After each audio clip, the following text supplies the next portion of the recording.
Hey, what's up? This is Eddie for Hot Mess. I'm here with Ellie Jackson of Laroux. Now, your album is called Laroux, and it actually comes out in Canada tonight at midnight or tomorrow, however you want to look at it. Yeah, July 28th. Now, Laroux means the red-haired one in French. Vaguely, yeah. Vaguely? Yeah. So I wanted to ask you, why do you think redheads get so much flack? Just because it's rare. I think it's that simple, you know. I think when you're a kid or anything like that, I think it's what you're not used to.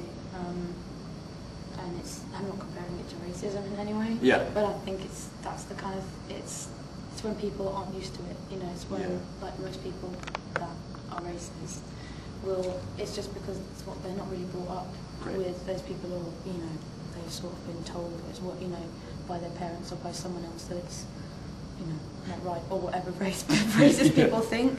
I'd be interested to know what goes on in their minds, but I think it's just that, it is just that thing of not being used to it, and then someone else says, oh, she's a bit weird, she's ginger, and then when you're kids, you're impressionable, someone says that and you go, yeah, you're right, yeah, it's a bit weird, and just race was about as far as people were willing to go at one point. But now I think it's opened right up, and you know, you've got a really cool sound, and for Hot Mess, we were first introduced to your band by a remix of one of your tracks.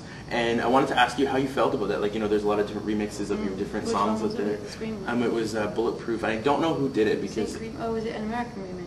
Yes, it was an American remix. I think Dave Ordain did one, and we had so many done that Exactly, that's what I'm saying. So what's your take on that? 20 of them. How do you feel about that? What about people finding out about things through remixes? Yeah.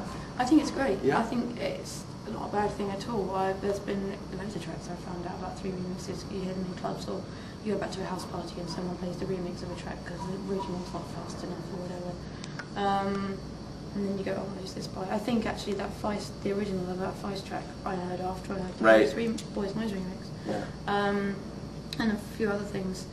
And often people like the remix more than the original track. I think most people feel like that remix of We Are Your Friends.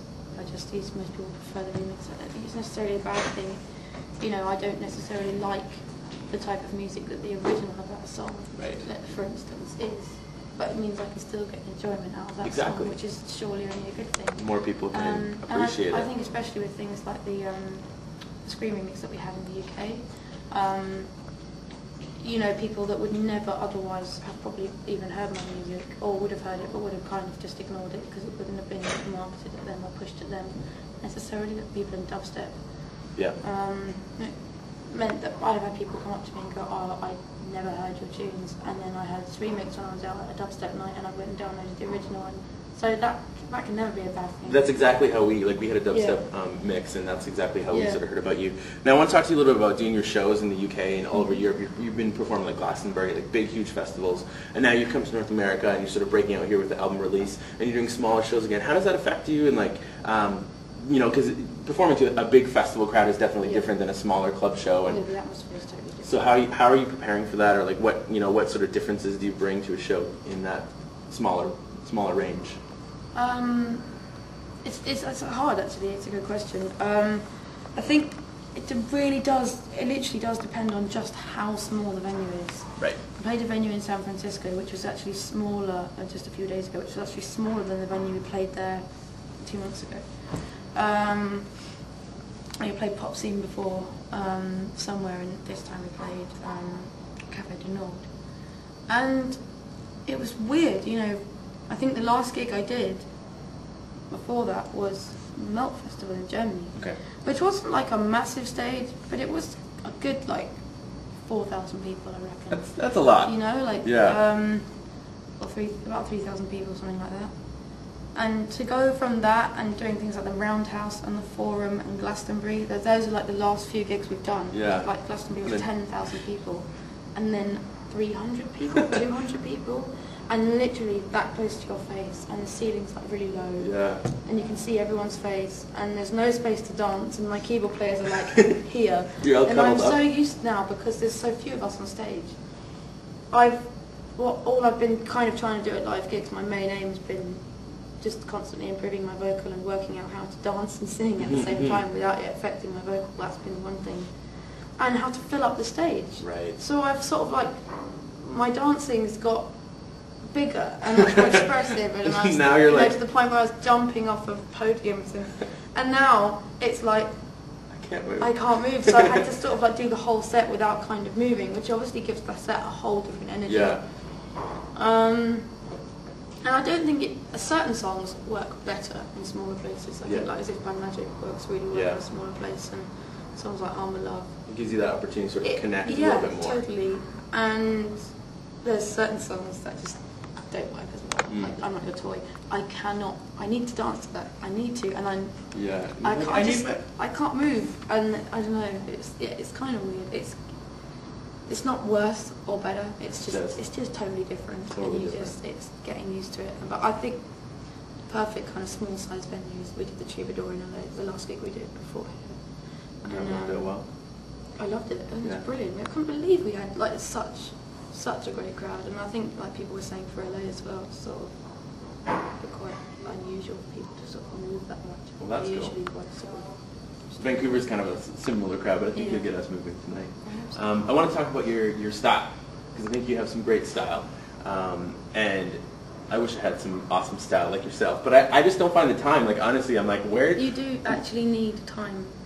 Exactly. It's not like you just get out of bed and everything you might want to wear is in your wardrobe. I know, right? It takes a long time. So do you have someone that helps you, or like where do you go and what do you do to like put together like a cool look? Because like you definitely have a fantastic look, and you have to sort of be on that all the time, looking for a next piece and this and that. So, 2 questions: where do you find the time, or who helps you? And for somebody out there who wants to build like a really cool look or an image or a style, where are you going to go to find a piece that you could just pop onto an outfit to make it kick it up that little bit? It's hard. It's hard. I'd love to just say, hey, there's this great shop and you can find everything you need and it's cheap. Go there. It's really not like that, unfortunately. You know, you can get a lot of like high street replica type stuff of a lot of like cool stuff, and like you can get like harem pants and stuff. Yeah. I think vintage shop. I personally, which you know, I know not everyone can do. That's why I kind of feel bad saying it. I won't shop on the high street, but that's where the majority of people will shop, and it's where I would shop probably if I didn't do this. Actually, I've never really been able to shop there. I've just never really been able to find stuff on the street that I want to wear, so I've always been a bit stuck. I think vintage shops are always good, but I think it's about going vintage shopping and knowing like what pieces to get. Even if you love something, it's very easy to go vintage shopping and get something that looks really vintage and really retro, and then everyone knows you got it from a vintage shop, which isn't a bad thing. I've got a lot of clothes like that. Yeah. But I think in terms of like shopping, the skill, the girl I work with called Nova Dando, who I'll talk about in a minute, is like she always says, is the skill of vintage shopping is to buy something vintage, make it not look vintage, make it look new or like designer or whatever. Freshen it up a little. Yeah. But I think it's just about finding those pieces that are of really good quality in vintage shops, and you know, like this silk shirt's from a vintage shop, but it's like really good quality. Yeah. One last question. It's kind of fun. We're going to talk candy. Okay. Flake or Topic? Flake. Flake? All the way? Yeah. All right. Thank you very much, Ellie, for chatting with us here at Hot Mess. No problem. Make sure you go out and pick up Laroux. It's in stores in Canada right now.